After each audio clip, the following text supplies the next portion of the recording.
So we're live. Welcome back to the Magicminds podcast. I'm Matt Burke. You're watching and listening to the Liberties #1 podcast. Yup, the Liberties. Yup, the fucking flats. Here we go. Yup, again. We're meant to be interviewing two girls from Sister Shed, but instead you sent down two hooligans. Okay, so you may be wondering where are we? We're in a different location. We've had to move because 2022, we've got to interview two people, not one, and two amazing girls, Shireen and Rachel. What's the crack, girls? What's the crack? How are you, Matt? Thanks for having us. I'm absolutely delighted to have you on. We haven't even started and we've been in stitches. You grabbing the mic like it was something you haven't seen in 2 years. Handling the mic. Classy, very classy. Guys, I've asked Shireen and Rachel come on the show because they run an amazing initiative up in Tallaght. It's called Sister Shed. It's about creating that 80s atmosphere of community, bringing women together, and but most importantly, empowering women. And I'm all about empowerment, not just for women or men, transgender, everyone. You know, I'm all for the underdog, and it's absolutely fantastic. Is there after coming down from Blue Belt tonight? Is there sprouting up all over the place? Yeah, we started our first Sister Shed Blue Belt tonight, didn't we? Yep. We have, I think it's 8 Sister Sheds now, roughly about 80 women in them, which is amazing. We didn't expect it to go that big so fast, did we? But Absolutely obviously it's needed, Matt, if everyone's coming, and we're loving it, aren't we? Like, it's brilliant. So look, tell us, where did the idea come from? It was born, I think he's created, was it October last year? October, yeah. Many times we told this story. I'm actually exactly. So went back to I'll try and skim over it like really quick because it does take a while. But no, tell it all. I want it because people have never heard you, and that's the thing, right? My mentor Jeff Thompson talks to me about telling your story. I know sometimes we go, oh, I've told already, but it's really important because there's always going to be a listener I've never heard you before. So it'd be really interesting to hear it all, and just go for it because I really want to hear it. Right. Back 5 or 6 years ago, I've had a really good life, thank God, I've had a great life, but within that life I had a wonderful mother, and her name was Dimpna Hughes. She's a very, very, very well-known medium all over Ireland. She's a psychic medium, and she's a beautiful soul. So unfortunately, coming into 2015, my mum on New Year's Eve went on holiday. And when she went on holiday, she arrived to our destination in Turkey. And when she got off the plane, she passed away. She had a massive heart attack. So I needn't tell you, that just floored me. She was my best friend. She was amazing. She was just one of the most beautiful women everyone has ever met. So she passed away in Turkey, which was a massive shock to me. She was very well. She was only 55. I had only just had me 2 children, they were aged 2 and 3. At that time, I was going through a breakup. I had a good relationship for many, many years, but kind of got a bit toxic towards the end. And so things were really up in the air for me in general. And then my mum went to Turkey. She needed a break. She got there. As I said, she passed away. So that was a major shock. I was absolutely gone. I mean, it was the darkest place I'd ever been in my life. Plus, I didn't even expect it at all. It was just a phone call at 6 a.m. Your mum's an angel now. I was like, what? They were all up in the house. I actually didn't believe it, did I? I think because of our being in Turkey as well, and the language barrier, and it was New Year's Eve, and we were trying to get through to people, and there was no one speaking English, with the Irish consulate and all that kind of thing. We were kind of going, is this for real? Or, was there a misunderstanding here? Wasn't it? It was just a major shock. Excuse me. You're excused. It was that bad that I actually had to get sedated. It was really bad. Anyway, got through that. It obviously took a long time for her to come home, 10 days before my mum actually came home. So it's just mad, So kind of, I remember it, but it was a blur. And as I said, I had a 2 and 3-year-old relationship, broke up, all that. So it was mental. So moving on anyway, through that dark year, 2016, come November. So she passed on New Year's Day. Come November, I got a phone call. My dad lives in Egypt.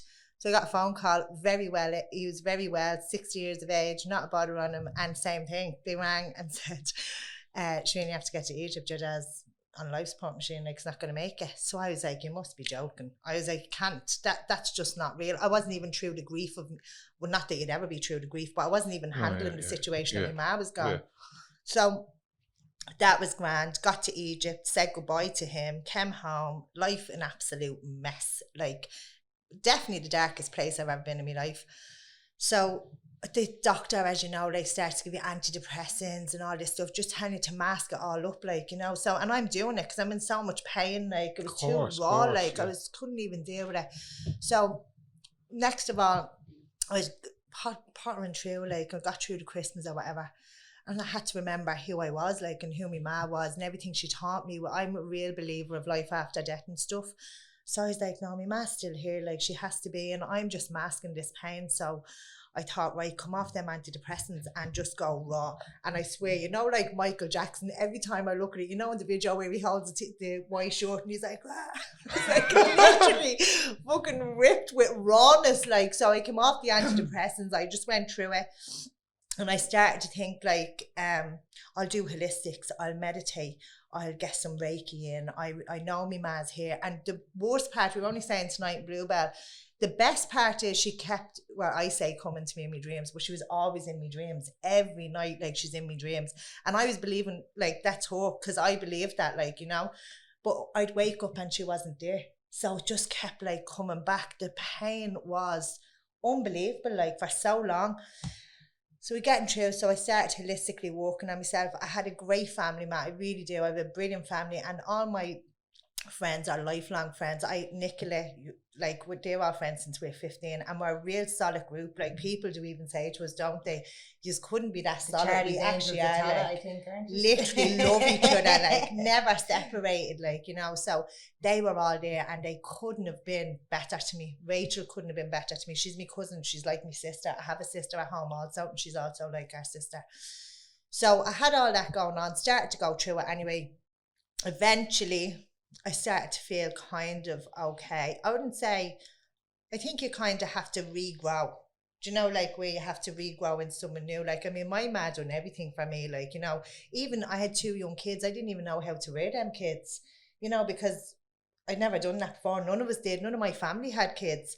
So that was all a big lesson. Paying a bleeding bill. Like I was only saying to Rachel, like, a Sky bill came in, I was like, €200. How am I going to pay it? Because my ma paid everything. My ma just done everything. Like, neck or dying and you having to pay out. Absolutely. Literally neck. I was like, is she bleeding mental? How am I meant to do this? Like, so anyway, went on, got through all that, started to learn to be an actual woman, to be honest, like, you know, like on my own, and kept going. And then we obviously, the years went by, I was starting to go out again, starting to get back to myself, starting to laugh again. And then all of a sudden we rolled into the pandemic. So I was like, oh, here.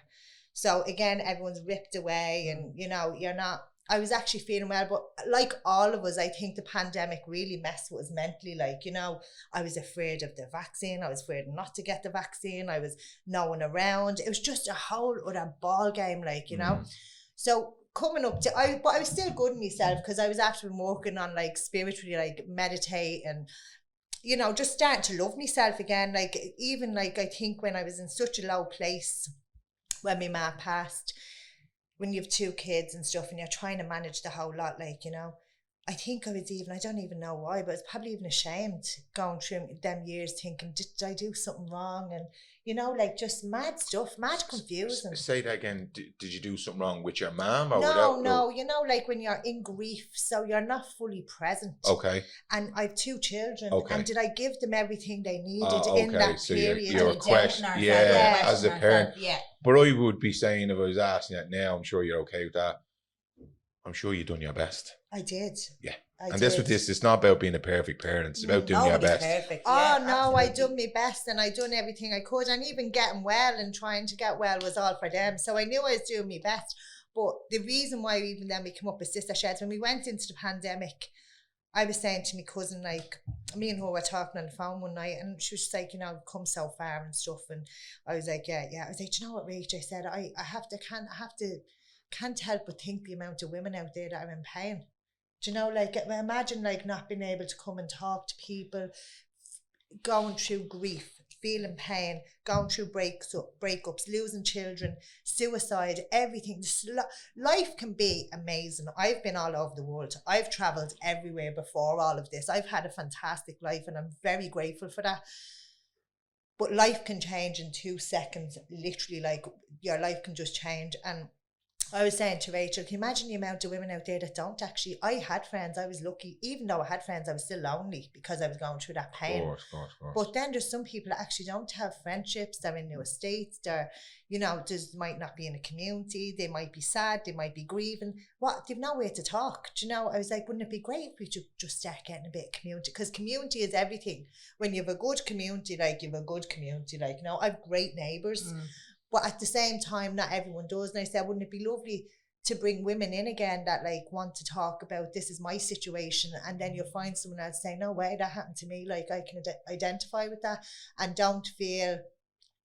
try not to feel so alone. Don't, like, bring in that support system and empower. When you empower yourself, you can empower other people, whether it be man or woman. And I was like, I feel very empowered in my life now because I've come through all this, and I just want to help empower other women and say it's going to be okay. There is light at the end of the tunnel, because you might be in a situation where there's no light.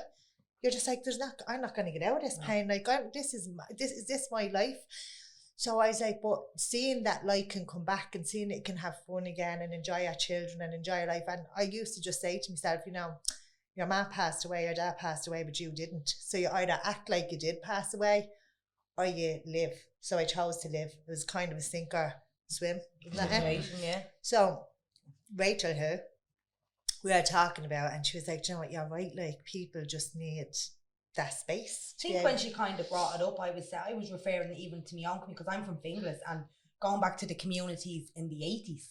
Like, I always remember the mammies out, like, you know, having the cup of tea, the kids would be playing with each other, we'd be entertaining each other, but the mammies were always a tight bond.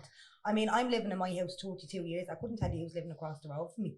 That's the God's honest truth. New people have moved in. There's no sense of community anymore. Do you know that kind of way? It's just like, there's women across the road with kids that is the same age as my child. They wouldn't say hello to you, or it's not that it's an ignorance thing. I just don't think that community spirit is there anymore. It's probably they don't appreciate or don't know the value of it, and it's not a culture to them. Exactly. Like, we grew up in that. Like, we lost that era somewhere along the line, and I think the reason why we lost that is down to, I love technology, like, couldn't be without me bleeding Facebook, like, no jokes, but nobody can find you because you just don't want anyone to find you. And Snapchat with a filter. Filter's very important.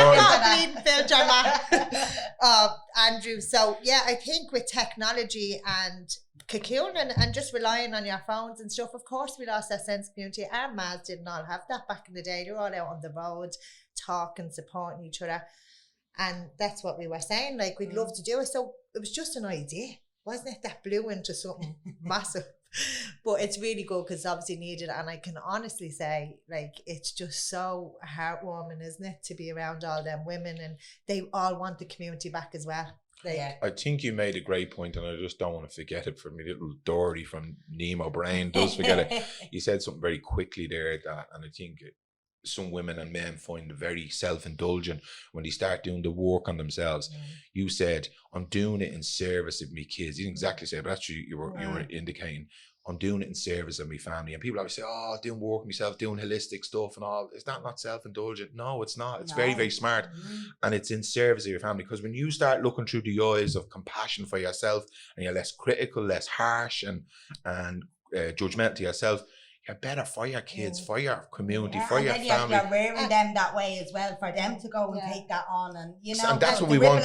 And that's what we want women and men to understand by doing this work, by signing up to these things. This is in service of the kids. It may seem self-indulgent, oh, you're going off doing your Reiki or your healing. No, it's really fucking beautiful. It's one thing you learn, like, if a mother or a father is not well, it's very hard for the children to be well. It's so, and you know, on top of that as well, like, it's also good to do it for you as a woman or as a man, to just have that time to just say, do you know what, I am actually going to go in now, and whether it's painful or not, go in, resolve it, do your holistics, try your best to just come back to who you were even before you had children, to remember who you are as a woman, like, because you're allowed to be a woman, like, without.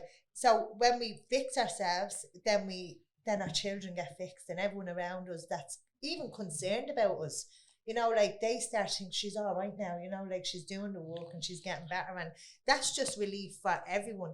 A lot of people put a stigma on, like, mental health. And as I say to the women in the groups, mental health comes from so many aspects of life.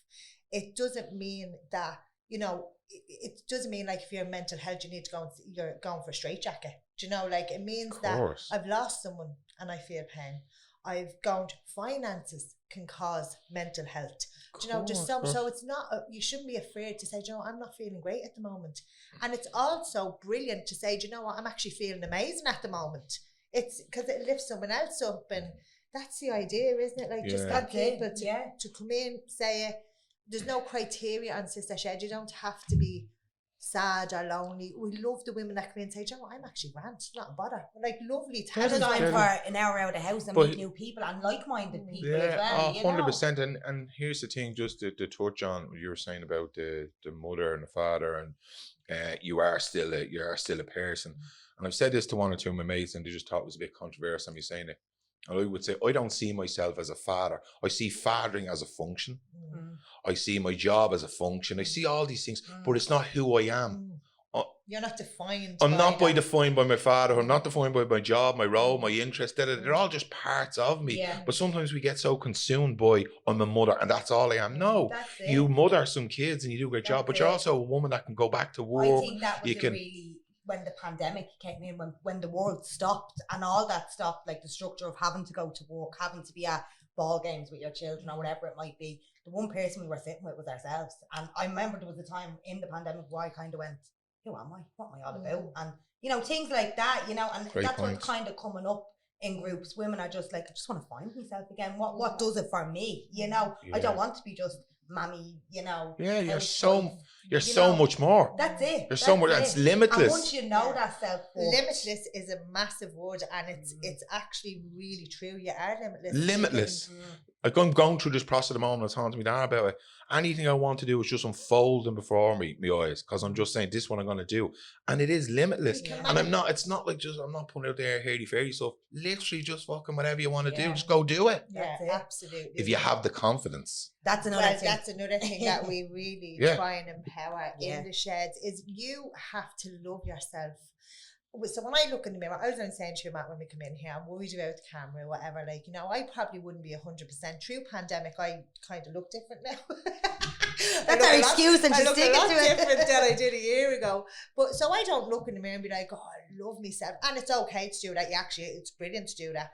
But it's really important that we love ourselves from inside. Like you're with yourself from the day you're born till the day you die. If you can't love yourself, it's going to be a hard journey through life, you know? So you try to learn about, like, why wouldn't you love yourself? You know, like, it's okay to, like, love yourself. And if you love yourself, you'll achieve most of the goals that you really want to reach because you love yourself enough to push yourself and to believe that you deserve them, limitless. That nothing is a limit, you know, like there shouldn't be a limit on anything. You're entitled to go for everything that you want within the highest good of everyone. You know, it's good to be a good person. Yeah, of course. And you'll reach them goals, trust me, if you really love yourself. So, but that takes a lot of work to love yourself again, especially when you've gone through situations, toxic situations, even towards, you know, ends of relationships, or grief can knock you back. Like you said, you worry about your children or how you've acted.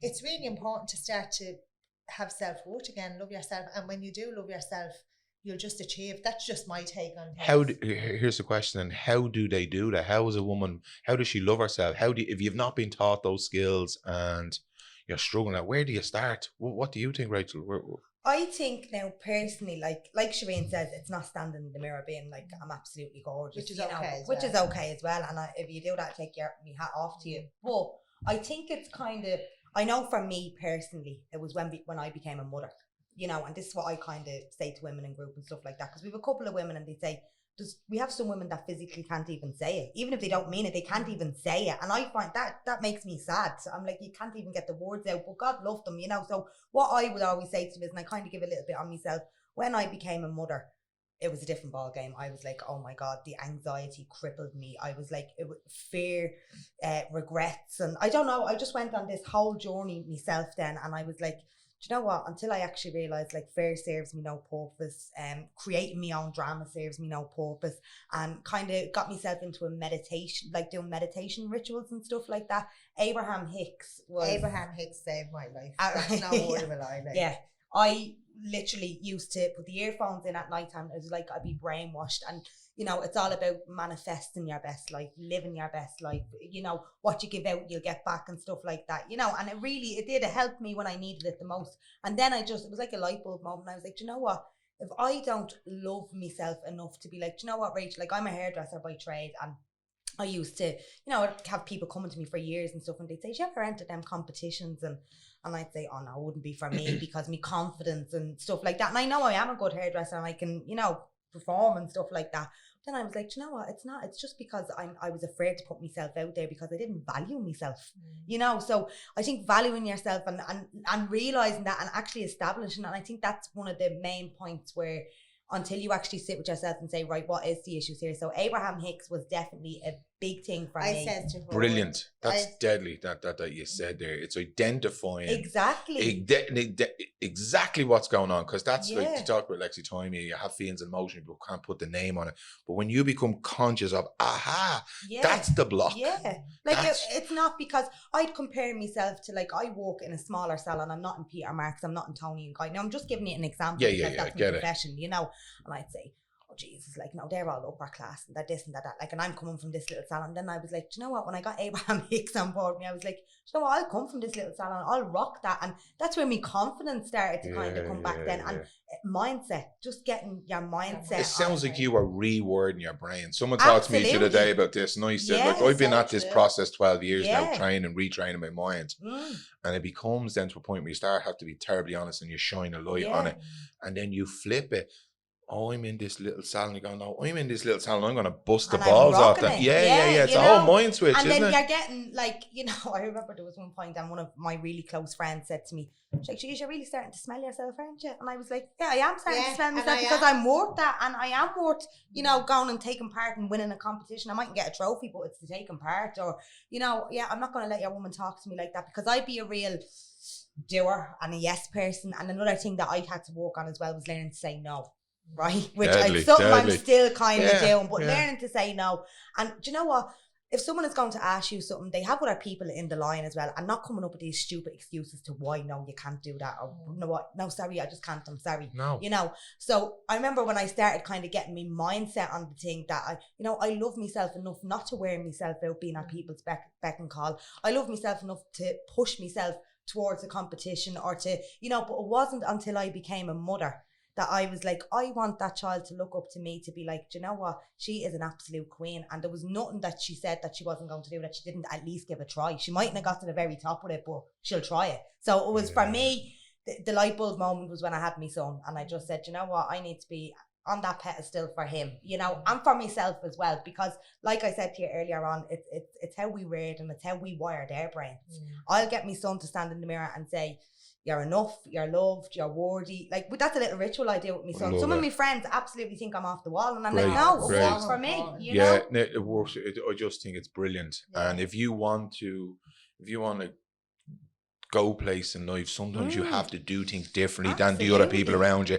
And if they all think you're mad sound, but 9 times out of 10, they'll come in a while. They'll follow you. I always relate back to, and I know I keep the hairdressing. I'm not promoting myself or anything like that. But I remember. I wouldn't hold back. Go for it. What's the name of that salon? What's the name of it? Deadly Cut. Deadly Cut. Do you know what? We were actually, I had Shireen in my salon there a few weeks ago, and I was giving her a blow dry. Are you getting your roots done? I was like, well, I can tell, man. You have to emphasise the roots, yeah? The language between the two of us, we were plotting and planning. I was like, do you know what? If anyone came in here with a camera, it's like a bleeding scene now with Deadly Cuts. We were just giving it large, you know? But no, like, going back to, like I said, I'm from Finglas, and when I was in secondary school, I won't mention the school or anything like that. Go on. I was out there only yesterday out in Benevan. I was doing a workshop. Right. Well, that's where my son plays. God will go to secondary school. But I was in St. Michael's secondary school. I'm putting it out there. And there was a sore. And you know the way, you know, we were going around the classroom, and I was in 5th year, and he was going around asking the girls in the class, you know, what do you think you want to be and this and that. Now, some of them didn't want, they were saying, oh yeah, a doctor or a this or a that. And it came to me and I said, the hairdresser, I always wanted to be a hairdresser. And I remember him looking at me. Now, bearing in mind, I started school when I was 4. I actually set my leaving cert when I was 15 and got my results on my 16th birthday. So I was quite young leaving school. But I was at doing all my years. I didn't drop out early and stuff. And I said to him, I want to be a hairdresser. And I remember him looking at me and the look of disgust, like, and he was like, typical fingless head. Oh. And that's something that has stuck with me, like right up to the woman I am today. And I remember calling him out on that and being like, why did you say that? And he was like, ambitious. That's very ambitious now to be a hairdresser, like, well, it's not like you get into the likes of David Marshall was an academy at the time and it was like €10,000 or pound, I think it was at the time, to go on to get training from him. And that was my, I wanted to go to David Marshall's academy. That was your aspirations. That was me thing, and he says to me, I've seen the prices of what they are, as if you'd be going and fob me off like that. And I tell you, I got myself into David Marshall and I got into that academy with the help of my great family. But that's what I mean, the stigma. And for teachers to be even drilling that into a child that has a dream, do you know what I mean? So as a parent and as a role model, to wire our children the right way, I think is massive. Oh, and yeah. That's into going and making them believe that they can have and achieve anything they want. Absolutely. And there's no limit. As you said, it's so important to let them know that, And I think a huge thing that the elephant in the room sometimes and parents miss, and I'm not giving parent advice, but it's something I've observed in my own life. Kids do what we do, not what we say. They mirror. Like, you're going and doing your stuff, they see it. Not like, oh, be nice to the neighbor and you're in there being a toxic bitch and fucking going with that, etc. But your kids see you out there being a powerful woman, doing the shit you're doing the rituals, being kind, being compassionate. They're going, all right, well, my man fucking does this shit. She's not just a spouse, not just waffling over. I remember, like, because I'd be crazy on meditating. Like, that crazy on meditating. I would. We would. Like, be levitating and all. It's like fucking meditation on crack. Listen, if I'm in what is this meditation? I want some of this. If I'm in the height of it, I'm like, kids, I need to meditate. Like, instead of like kicking off. But I remember one time my sister is coming home. My sister comes home from Spain to she stays for a couple of months, like, and she hasn't seen him in ages, so she's always there with him. And I remember when she was leaving for Spain, and my eldest young fella is mad about her, like, they're best friends, right? But I remember when she was going, he was heartbroken, and they do swear, I'm not gonna lie, they do swear. But when I was leaving, he was only 9 at the time. You don't swear though, do you? No. Okay, good. Doing my second language, are you bleeding mad? So, I was going and she was going because my sister was going back, and I was lying there. He says, I just can't believe you're going. She says, I'll be back in a few months. And the other young fella, like, he has autism, and he's not non-verbal, but his mind he just be out of control. Like, he has his rages and stuff. He's like, I can't believe you're leaving me with them too. And my sister says, why, son? She's not your brother and that's your man. He says, he's always kicking off and she's always fucking meditating. We were howling. I was like, I won't. He's like, Ma, please. I was like, do I meditate that much? Like, it just grounds me or something. I don't know what it is with meditating. I'm all for whatever works for you. Like, you do whatever it is that puts you at that higher vibe, like we always say, the vibe attracts the tribe. And and what we're finding with these sister sheds is, like I said, my friends would say, that thing, you're mad, like, what are you all about? And I love them and my friends, but in sister sheds there are just so many like-minded people, or they want to be on the same like-minded yourself, and and that environment alone is so empowering. Yeah, it is. It definitely is. Like, it's actually amazing. I swear to God, I love every single bit of it. I'm so humbled sometimes, like that even just meeting them women and them telling their stories and being trust in the room. And even tonight in Bluebell, the first thing we said is one of them was messing, and she was like, it's probably just going to turn into a gossip shed. And I said, can we just for once maybe try and not to have it as a gossip shed and just be sister friends and just come together and just try and build a circle of trust. And that for people is hard also. There's 20 people in a room, and you're looking at them from your community, me included. Even when I go in and talk about, like, I didn't talk about the rawness of my story, but if I go in there sometimes very raw, like, but I have to say, do you know what, Shireen, if you don't open yourself up, well, then they're never gonna. So just maybe trust them And they do. And before you know it, everyone just really ends up trusting each other, and they just bring a lovely vibe to the sheds. It's just so lovely, like. Yeah, like, and that's a really powerful thing. You know, people will open up. People will feel safe in you, around you, if you're honest and you show yourself. You know, and what's so special, I'm hearing from you both your stories, it's driven from your own pain or your own troubles, and you can't be taught that in school. You know what I mean? That's, you know, and that's so valuable. Yeah. You know, and that's why I think this is working so well for you. And it's really good, like, you know, because as you said, you know, the pain or whatever, and then you do have the opportunity to turn that into something positive.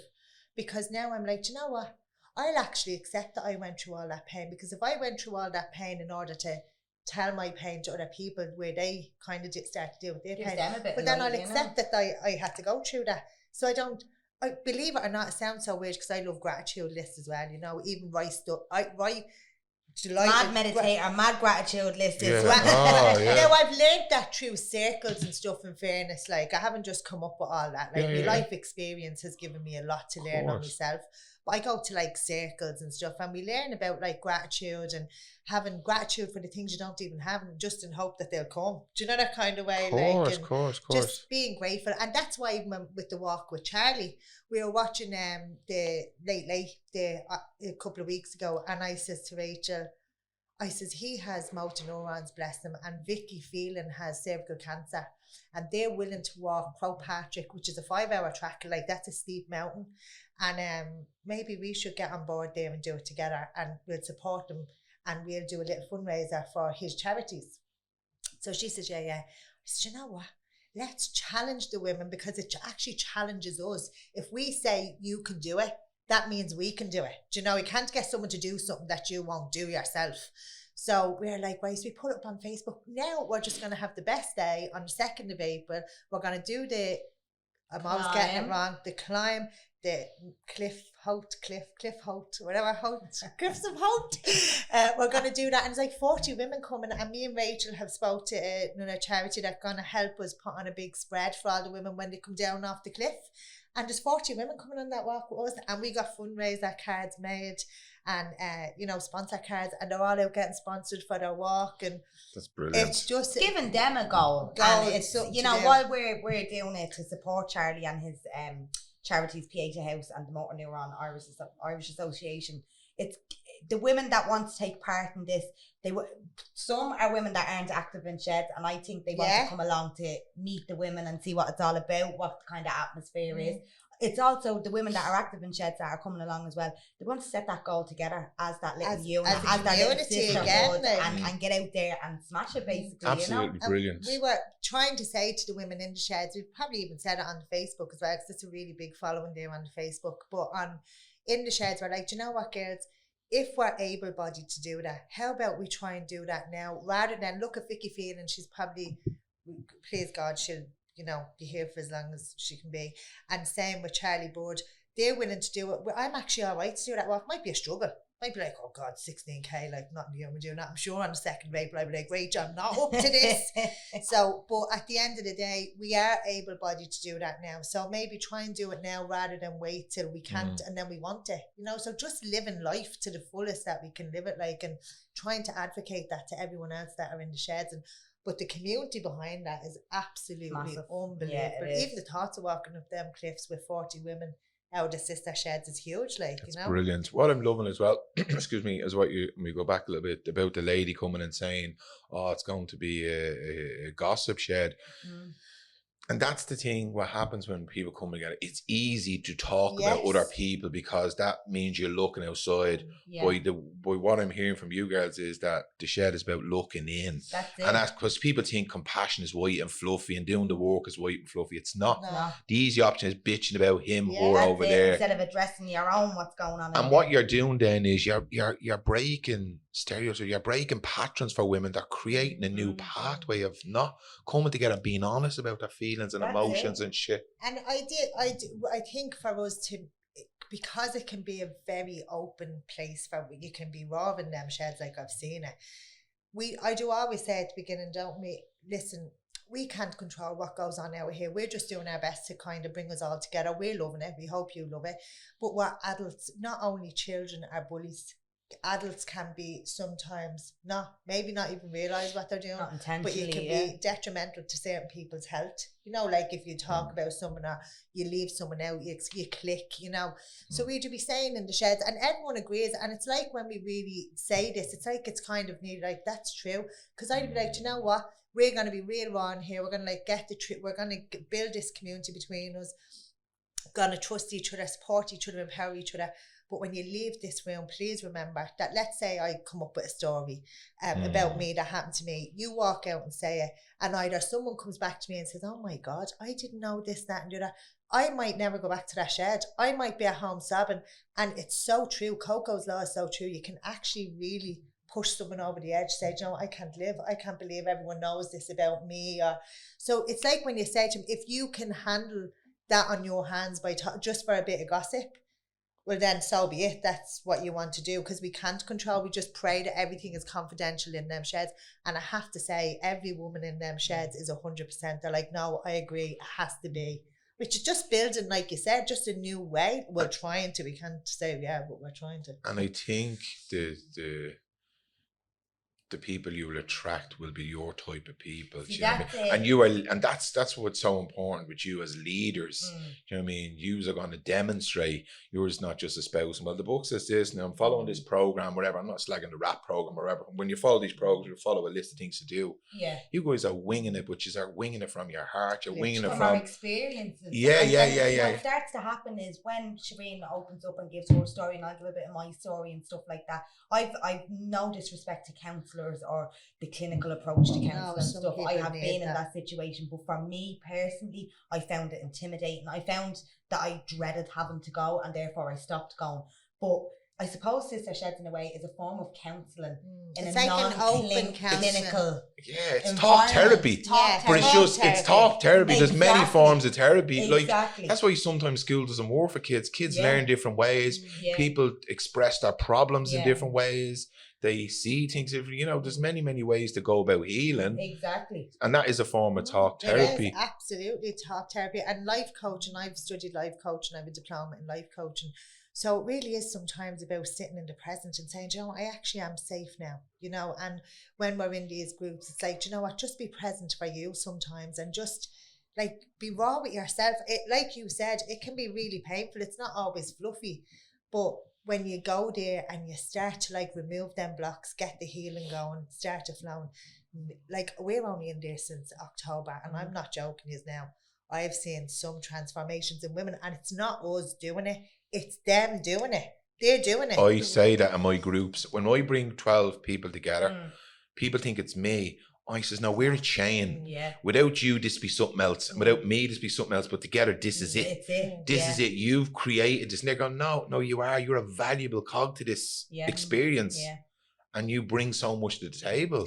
And you know what, though? My favourite Sister Sheds are, like, we get all that all happens at first. But I tell you what, the crack between 15 women in them sheds does be off the head, doesn't it? We do get some, like one or two, I won't name them right, but absolute screams, pure salt of the earth. See, that's like, a fucking, just the that's best. Like, see that piece there, and people sometimes forget this when they're doing the work, having the crack. Oh, like meditation, mindfulness, all that. You can still have the crack. But the days we go into them sheds, we're sitting there, we're having a cup of tea, in floats Mary, in floats Francis.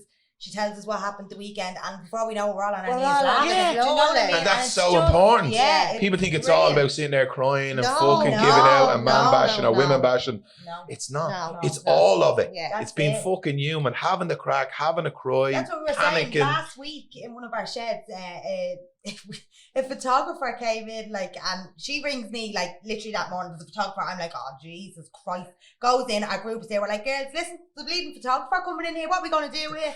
The girls are having the crack off us because she's giving it all Pamela Anderson like that. I'm trying to hide my stomach. I can't. I'm like, no, me belly throwing her in front of me. The girls are howling, but your man took pictures, and all he could actually see was a group full of women literally bent over laughing. Literally bent laughing, you know. So yous are being so fucking authentic. You're just being honest. We haven't a clue. We're just fucking being ourselves. That's it. That's just, You People know, it's buy into working, that. It's working. And I don't mean buy into it, But we don't even charge. but they can. There's no even buyer, just go and enjoy But you know what I mean? They're I buying get into it. your Emotion. store. Yeah. Yeah. Trust. They Yeah. see themselves in Yeah. you and you inspire them. Come here, I just can't get my mind around. I haven't said, what does it look like? What? Give us the structure. What do you do? We're Do you talking think we're about. in an actual shed freezing our arses Yeah. off? I'm very black and white. It's like a fucking shed. It must be a big shed. It's like Argyle, it's the biscuits, it's the tea.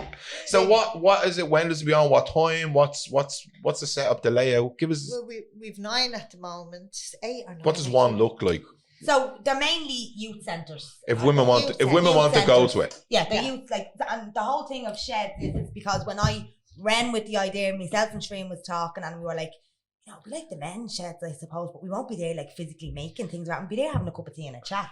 So I put it up as like, let's try form our own women's sheds. And then we were like, no, we can't do the women's sheds because they're actually... Women sheds come on a different level of like, they kind of do creativity. And when they get, as far as I know now, it's like they'd get like a premise where they bring lots of material in and they sit together and they do, I won't even say crochet, they can do gardening so much. Okay. We kind of went in with feeling like, and cup of tea and having a chat. Yeah, like, you know, men's sheds are brilliant and men are great. Like we had a bloke in from the men's shed and he was telling us about like situations and men together in a men's shed. And let's say they're building a bike and they're all just chatting and it's just getting together as a group of mates trying to form friendships and what have you. And then he'd be like, it never really goes deep, but he's sitting in the sister sheds with us coming in telling us, but he's like, if only the men, women are great with a cup of tea in their hand. And a cup of tea and a biscuit and be like waffling all day. Men can set up bikes and stuff and mess and it's just the way we are. I suppose why I'm saying like the shed end of it was we kind of, we'll be honest, we didn't know what we were going to label ourselves or we didn't know what we were and I just went and ran with it because that's the type of person I am. I love it. It was like, you know, so I put it up as women's sheds and then we were like, we can't be the women's sheds. Then we put sister sheds because everyone was drawn then to women's sheds. The people that were saying, oh God, where will they be? And this was the very first post we put. Then we had to strip it back and I was like, well, what do you think? And she was saying, the great to get a sisterhood and stuff like that. So then we went with sister sheds. So that's where the name came from. But as for the venues, they're more or less like in local communities, in youth clubs. You've had 7 at the moment. 8 so Tala, Finglas, Bluebell, Ballyfermot, Blanchardstown, Artane. And Finglas runs 2 sheds and Tala runs 2 sheds. Brilliant. Donomead is on Donomead Baldoyle we're just waiting on confirmation. Brilliant. So what nights are they on for the ones you do? So Monday, Tuesday day, Thursday, Friday day, Tuesday night, Thursday night, and we'll hopefully do with the next evening shed will be a Monday night. So it's like literally the only reason I can't do on a Wednesday is because I'm in college then as well. Okay. So that's the only day I kind of have off. I have off. What? I'm like, yes, yeah. Cool. Everything is on the Sister Sheds group page. We have a massive following on that. Brilliant. There's the Shireen Rachel Yo's Facebook page. Give us an ad on that as well. And the Sister Sheds group page. Absolutely everything that's upcoming for sheds, venues, times, everything gets posted on that. We even stick inspirational songs up there every weekend. We try and get them all in their kitchens dancing and be like, no girls, just kick off today, kick off your shows, dance, selfie up, dance. I do not. I don't dance around that kitchen and just have a great time, girls, and just like we just always do that on a Saturday and a Sunday. Like it's been a rough week, maybe not.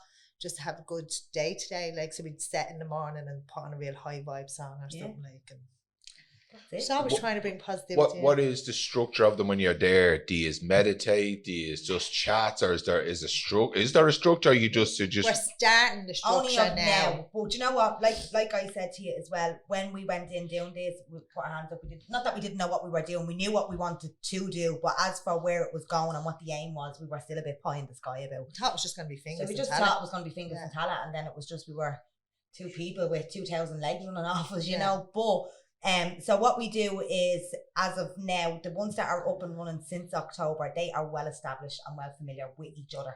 They're a great close little bunch now. They formed their sisterhood.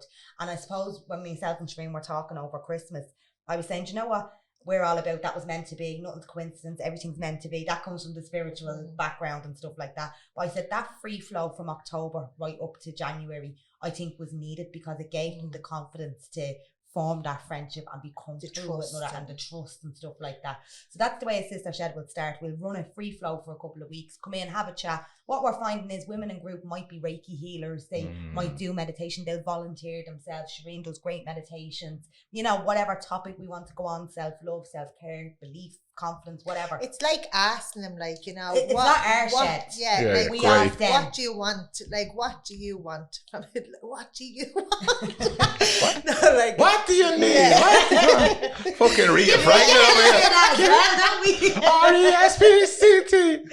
Fucking hell. Literally, I mean, it wouldn't surprise me if I just jumped up and started. The women in Finglas want to do a Sister Shed's Jerusalem dance, don't they? Yeah, they want to do Jerusalem Jerusalem dance. dance. Like, yeah, no bother, whatever you're going to do. So look, wherever you want it to be, like let it be your Sister Shed. Yeah, But yeah, now, totally. obviously, And whatever the ones skill that- set you have. Exactly. And now obviously the ones that are kind of well established with themselves, it only takes so much of us going in and not waffling. We're not waffling because we do talk sense and the women talk sense in group. There does need to be a little bit of structure in it. So what we're Well, it's giving to progress. to progress, and you know, so we're giving them the option. So like they've brought we're trying to bring in now like all sorts, of course, like Blanchardstown are doing life coaching diplomas now. They're going into do life. Blanchardstown have offered that themselves, the BMYI where they do it. The BMYI have actually offered the diplomas, which is brilliant. Deadly. Excellent. And like we're kind of bringing in courses like, just what we found is course, what you think of this? Like, and then they're like, yeah, Shireen, let's do that. So we're bringing the tutors in. And so what we've done is we said, like, we'll talk like about subjects in life for about 4 weeks, and on the 5th week we'll have a big treat day, like as in like we'll just free flow the talk, we'll have a cup of tea, which we always mess anyway, it's always banter, like but we'll do something where we'll bring in someone to do like a facial or just literally looking after them and looking after ourselves. Like, I'm loving it, you know, I'm really enjoying every single Sister Shed that we have. Like we said, like, you know, when we went into doing this and stuff, we were saying, it'd be great now, we get all these women on the same vibe as us and this and that.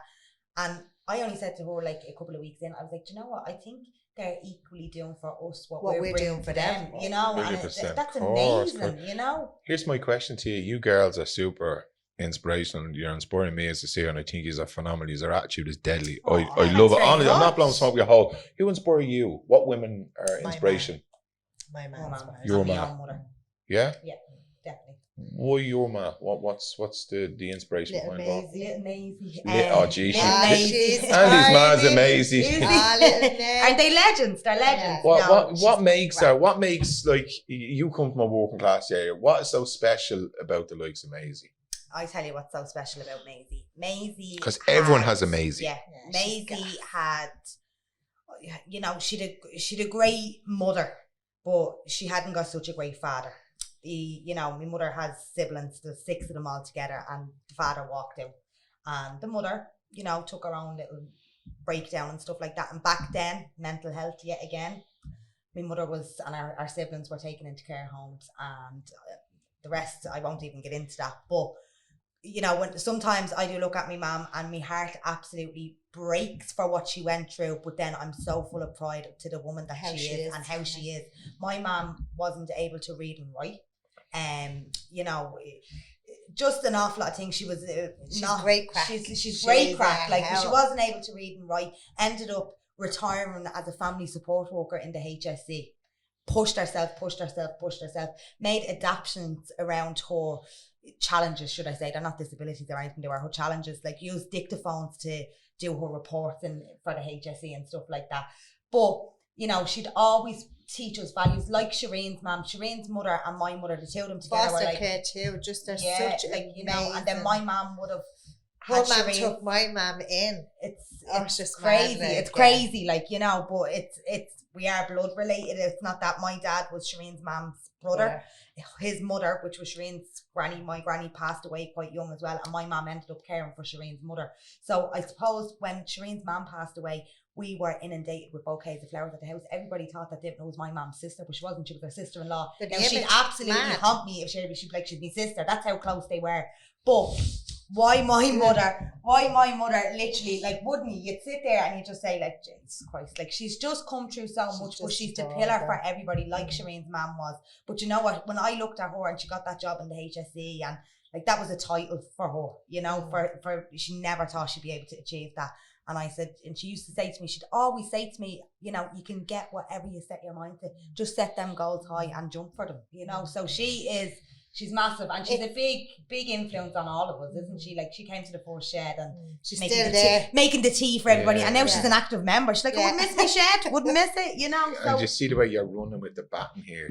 Like she's saying, set the bar, jump it, you know, what you want in front. You girls are now doing that yourselves. the That's suit, the yeah. And it's the yeah. strength of them, you know, like when I look Yeah. at my mum foster care, and thankfully May took her out later on in life, and then May in foster care, and a lot of people in this world still are, obviously, you know, at hard times, but how far they came. yeah. Like, you know, like I mean, my ma and May, like, just amazing mothers, never give up, even through their own shit.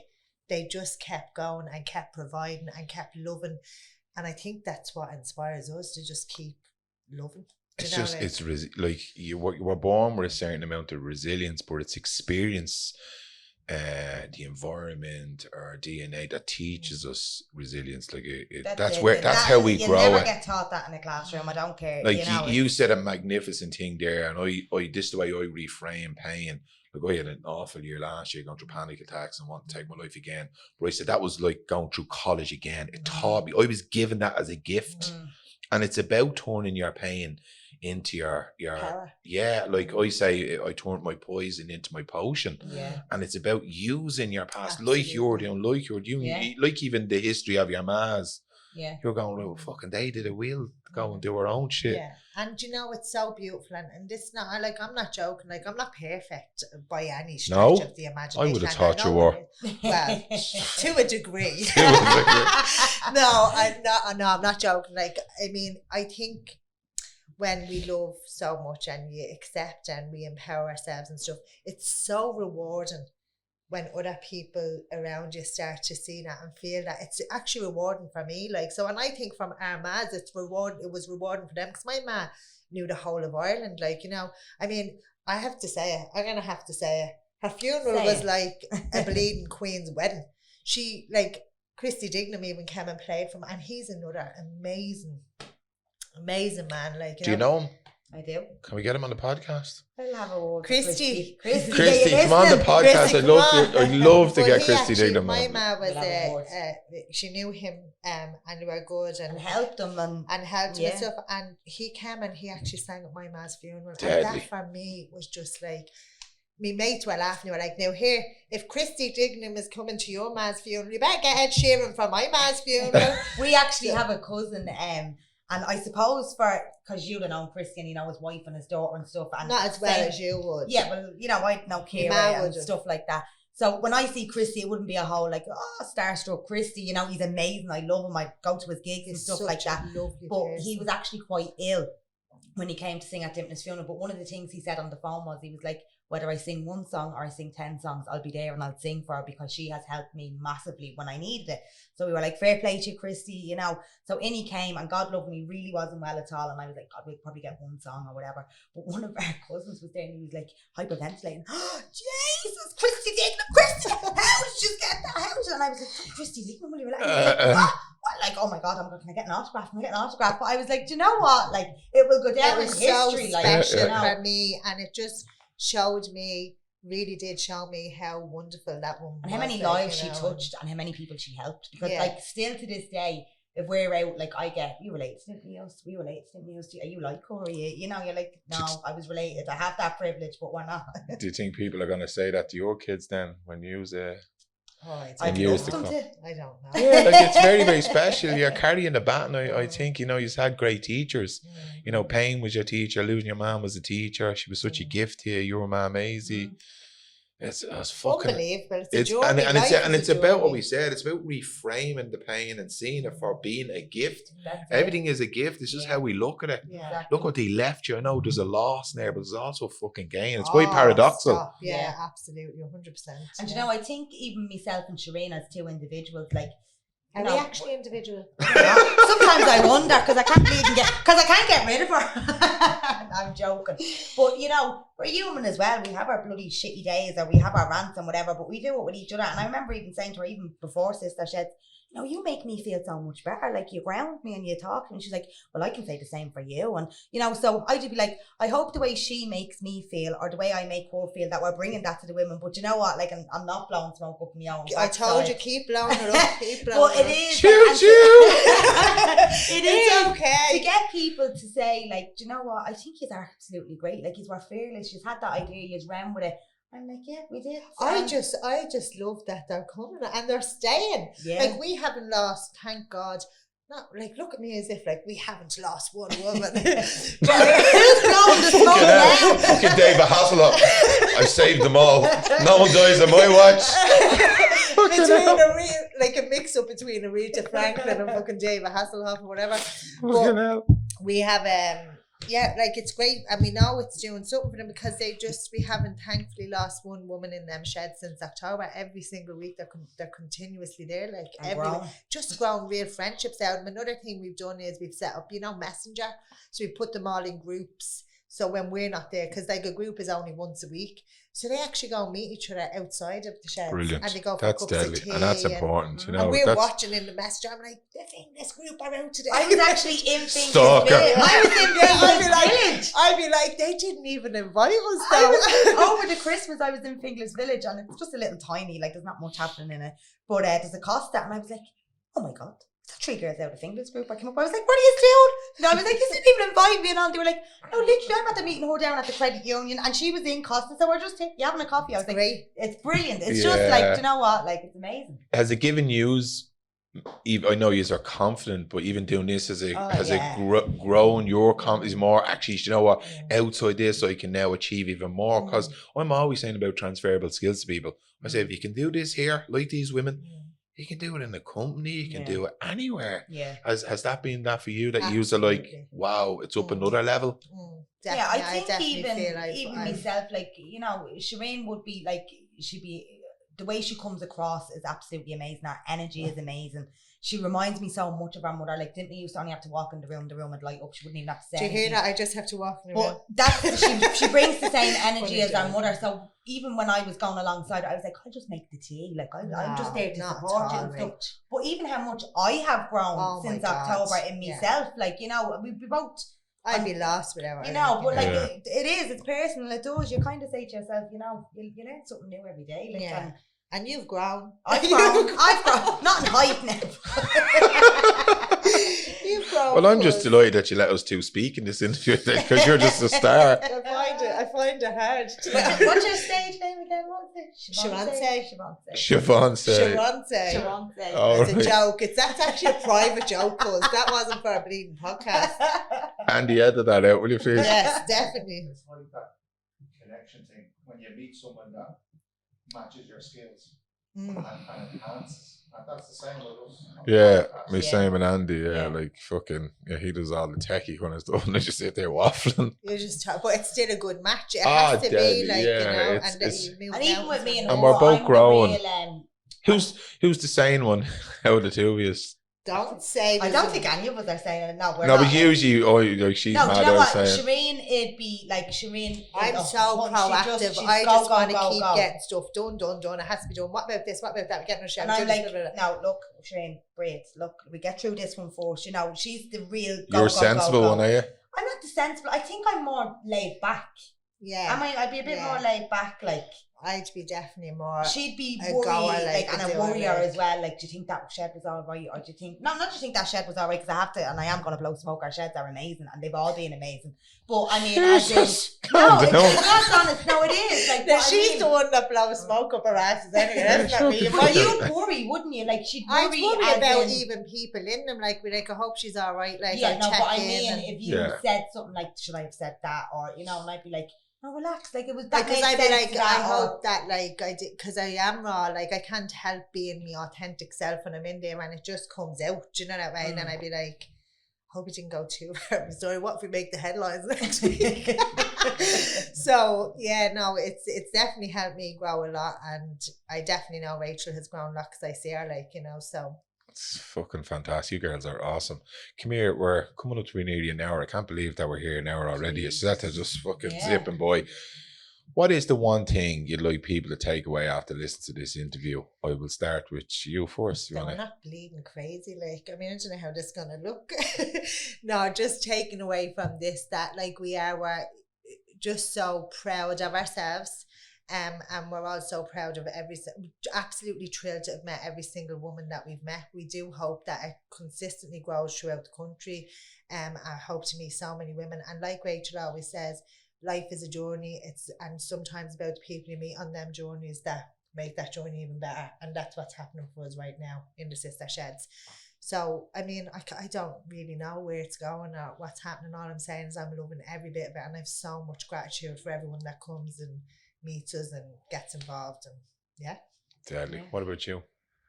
Just kind of after covering everything there, didn't you? Now, do you know what? I think, like I say, I'm a firm believer in things don't just happen by coincidence. We're all put on this journey, and it's, you know, and I emphasize all the time, like, it's the people we meet on the journey, and I am just so humbled to be meeting these people, to be learning from these people myself as well. And if even one person or one lady out of a shed can walk out of there feeling, you know, 2% better than what she did before she walked in there, like that's Have a bit job of done hope, for me. like, You know, not job done, but I mean, Yeah. that's, you know, Yeah. that's something. I mean, I always go back to our first shed. There was a lady that came in there that, Never you forget. know, I'll never ever forget it. I Never. don't, as long as I live, I'll never forget it. She had no confidence. She actually makes me cry. She when I does, think yeah. about it. And now to see her coming in now, these couple of weeks later, she bounces into shed. Morning, girls, get the kettle on. You know, she's so so God. confident. like, Deadly, And for deadly. me, that's a mission And it's accomplished. infectious. Yeah, yeah.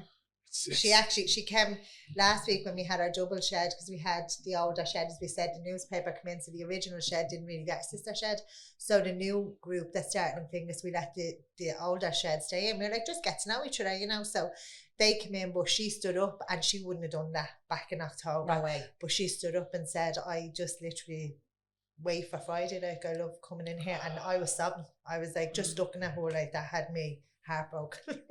So I I'm an don't emotional think, like, wreck I'd sometimes. love going forward, like, an aim of it, I suppose, is just to get that community spirit back, that community buzz back again. What we would have loved, the ma's out with the skipping ropes for the kids back in the 80s, that kind of connection. Chalk with- on the ground, That's doing it, you know, I hopscotch. know for fucking- technology and all, but for the women to be united Yeah. again. Yeah, and, you yeah, know, yeah. Support each other, like, you know, That's it's just just so important. Is- Like, I was about to wrap up, but I didn't ask this question. Is there anything that you need? Is there anything? Can people help in any way? Do you, you know, is there, Well, can people get how- involved, or do you?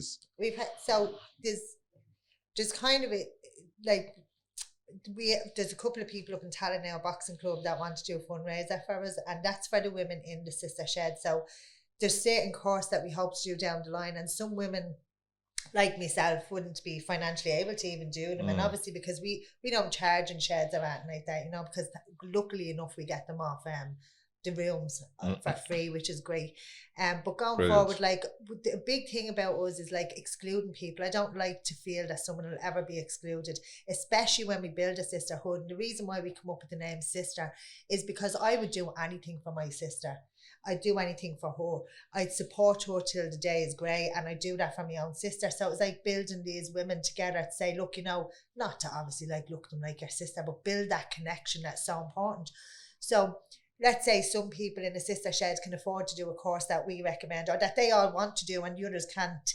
We've no key to say, well, we can pay for yous to go, you know. So, and I'd hate to think of someone excluded. So half of them, I'd never say, oh, well, you 3 can go because you can afford it, you 7 can't because you haven't got it. Yeah. It's about keeping them together, like, and United, enjoying the journey together. So we're talking to the lads up in Tallinn, to where I'm from. My brother is a boxing coach up in the kids club and stuff, and a few of the boxing coaches up in Tallinn might come together now, and they're going to put on like a boxing night and just a little fundraiser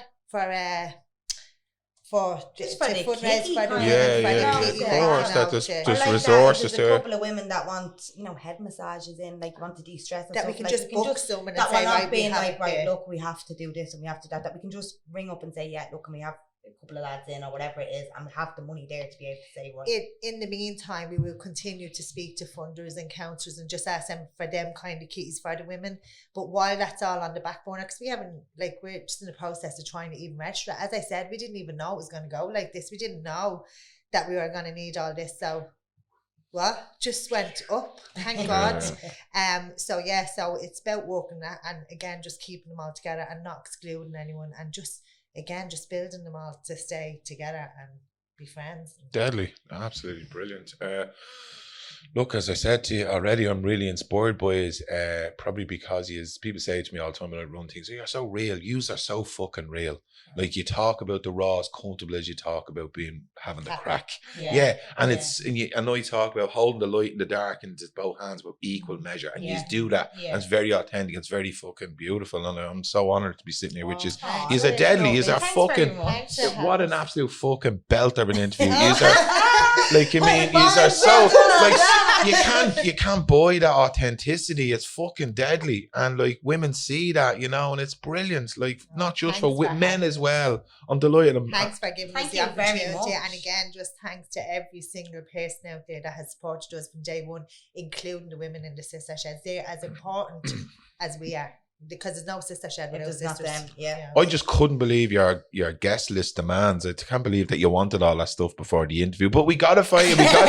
We got you the rose petals. Andy held the door, threw his jacket down. I lifted you over the step. Fucking hell. Ferrero Rocher. Look. Yeah, it's Moet in the water bottle. I bloody asked for Prosecco. Andy got you little bottles of water. Cheers, Andy. Yeah, thanks very much, girls. You are absolutely fucking awesome. Shout out to Maisie and Dimpin, two beautiful women that have inspired you, and you are doing that ripple effect, and you're inspiring women out there. So look, if there's any women out there that want to be empowered or just want to go up and contribute or get involved with these women in Finglas and Blanchardstown and Bluebell in the Liberties, if you want to get one. We'd love to get a shed here in the Liberties. If we knew someone, if there's anyone listening, actually, when you said that, we want for the women around here, if they're interested, get us a place to do the sister shed. Let us know that there's a want for it. We'll be here. Here. Not a bother. I'll say to Fran Dempsey, Fran got us this. This is the Meat Street Youth Activity Centre. Yeah. Yeah, am I right? I was doing videos earlier trying to remember that. Me and Mio done 20 takes. So look, maybe this is a place we could have women of the Liberties. I'm so enamoured by working class women. Absolutely. The work that they did on a shoestring. I just think if they were given the confidence and the resource, they could fucking run companies and countries. Oh, listen. Do you know what I mean? Yeah, men can do it too, but this is about women right now, and it's amazing. So look, that's a wrap. I want to give a shout out to Andy and Liberty Media Hub, Noel Riley from Rudy Media Graphic, my main man, the girls from Shannon's Hope Line, Fran Dempsey, the Liberty Superroom doing amazing work. To all the listeners, all the support that we get, it's just incredible. Like what you girls get, I get loads of messages and people inspire me to keep doing it, and I absolutely love this. And interviewing you girls, this is the first interview we've done this year, and we haven't done in a while. And I'm fucking buzzing. My graw for interviews has come back. Me fucking buzz for it is fucking whopper. Can we come again? Have you got the Shireen podcast up and going? Not the way you fucking grab that mic, you won't. Nobody be coming anywhere. Come here. You didn't get that on video, did you? I fucking know that. That's a different show. But come here, please share this with family and friends. These girls are absolute legends. We also have a GoFundMe page. If you have the price of a coffee, that'd be absolutely deadly. If you don't, that's cool. All my stuff is for free. All the stuff on social media is all for $3.99. We just want to inspire you to mind your little self.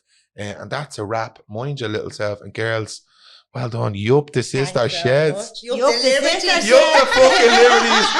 Roll in there, Rosie.